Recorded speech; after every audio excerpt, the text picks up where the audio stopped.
Komisi Nasional Hak Asasi Manusia telah melakukan investigasi atas tragedi di Stadion Kanjuruhan Malang pasca pertandingan Liga 1 antara Arema Malang dan Persebaya. Dalam hasil temuannya, Komisioner Komnas HAM Khairul Anam menyatakan pihaknya mendapati adanya indikasi pelanggaran HAM dari tragedi yang mengakibatkan 132 orang meninggal dunia. Untuk informasi selengkapnya akan disampaikan langsung oleh wartawan Tribun News Rizky Sandi Saputra yang kini sudah terhubung bersama kami. Silahkan rekan Rizky. Ya, rekan Mei dan juga Tribuners, sebelumnya saya mengucapkan selamat sore dimanapun kalian berada. Bisa disampaikan bahwa pada hari ini, hari Rabu 12 Oktober 2022, Komisi Nasional Hak Asasi Manusia atau Komnas HAM Republik Indonesia menyampaikan hasil investigasinya kepada publik terkait dengan tragedi di Stadion Kanjuruhan Kabupaten Malang yang dimana hal itu terjadi setelah pertandingan Liga 1 antara Arema Malang kontra Persebaya Surabaya yang memang diketahui menjadi duka kelam bagi sepak bola tanah air yang terjadi pada 1 Oktober 2022 lalu. Di mana dalam temuannya dan hasil investigasi yang dilakukan oleh Komnas HAM sejak tanggal 2 Oktober sampai 10 Oktober kemarin atau sekitar 9 hari, tadi komisioner dari Komnas HAM yakni Khairul Anam menyatakan kalau pihaknya mendapati adanya indikasi pelanggaran HAM dari tragedi yang menewaskan 132 orang dan menyebabkan ratusan orang luka-luka. Kendati demikian saat dipertegas apakah ada dugaan pelanggaran HAM berat, tadi Ana menyatakan kalau hal tersebut belum dapat dipastikan dan belum dapat bisa disampaikan karena masih ada beberapa keterangan yang harus dilakukan dan didalami dan bahkan akan dilakukan atau disampaikan pada laporan akhir Komnas HAM nantinya. Yang terpenting tadi Khairul Anam dalam jumpa pers menyatakan kalau beberapa pintu yang selama ini dijadikan fokus oleh warganet dan juga masyarakat dinyatakan oleh Komnas HAM bahwa pintu di stadion khususnya di bagian selatan yakni pintu 11, 12, 13 memang dalam kondisi terbuka begitu, hanya saja di bagian pintunya itu hanya yang bagian kecilnya gitu dan tidak bisa muat jika didesak-desak oleh orang banyak begitu.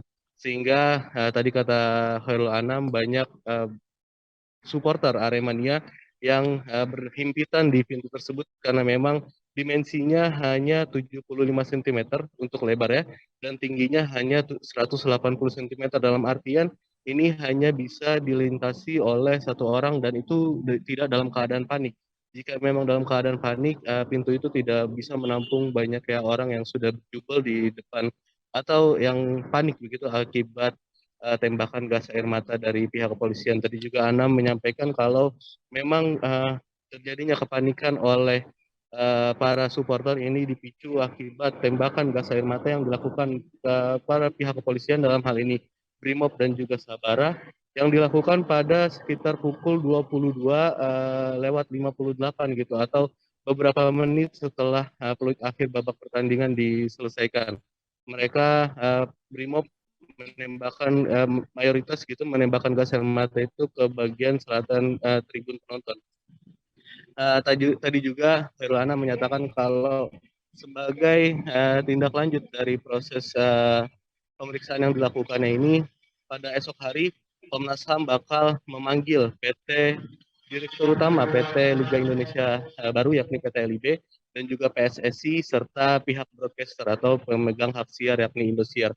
Tadi Anam juga berharap seluruhan lembaga yang diundang untuk dimintai keterangannya itu untuk bisa hadir begitu memenuhi panggilan dari Komnas HAM agar proses terkait dengan penyidikan kasus tragedi Kanjuruhan ini menjadi lebih terang. Tadi juga Komnas HAM menyampaikan duka cita mendalam bagi seluruh warga atau supporter Arema Malang yakni Aremania yang merasa kehilangan kerabat, saudara dan juga keluarganya. Mungkin itu Mei yang bisa disampaikan dari Komnas HAM. Kembali ke studio. Baik, terima kasih rekan Rizky Sandi Saputra atas laporan Anda. Selamat bertugas kembali. Karakter dan mandatnya Komnas HAM soal kekerasan, soal kematian dan sebagainya, ini juga menjadi salah satu fokus kami.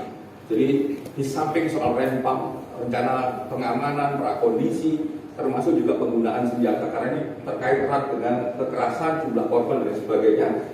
Nah, kami memang mendalami ini dan kami mendapatkan gas air mata tersebut, informasi terkait gas air mata tersebut, termasuk juga sejumlah karakter senjata yang digunakan.